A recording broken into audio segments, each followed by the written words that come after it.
আমার পক্ষ থেকে তো আলাদা কোনো কিছু বলার না, যে পুরো দেশের মানুষই একই কথা বলছে, এবং দেশের মানুষ যখন সবাই একসাথে কোনো ন্যায্য দাবি রাখে তখন সেটা একটু হলেও মাথায় আনা দরকার যে সেটা ফেলে দেওয়ার মতো না। তো আমরা আমাদের যে ভাইরা, যে বোনগুলো মারা যাচ্ছে, যে ভাইটা মারা গেল, দেখেন যদি আপনি সুস্থ স্বাভাবিক মানুষ হন, আমরা রাত্রেবেলা ঘুমাতে পারবেন না। আমার কানে এখনো বাজে যে কারো পানি লাগবে, কত পানি আসছে এখন, কারো পানি লাগবে।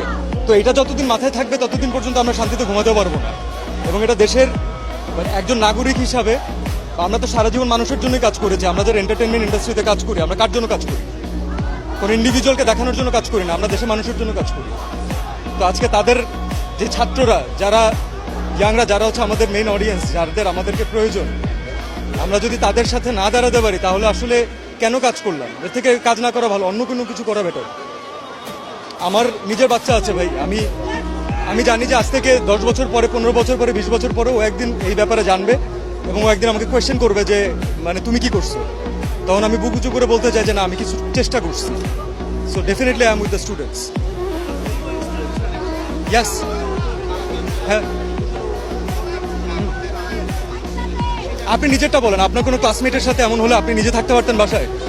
কখনো পারতেন না, এটা থাকা সম্ভব না।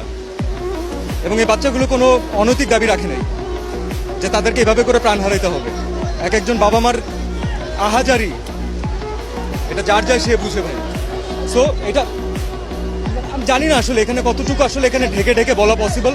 আমি কোনো ঢেকে কোনো কথা বলতে চাচ্ছি না আসলে। আর এটা এর বিচার যতদিন পর্যন্ত না হবে ততদিন পর্যন্ত বাংলাদেশে কোনো মানুষ শান্তি পাবে না, আমার বিশ্বাস। Thank you.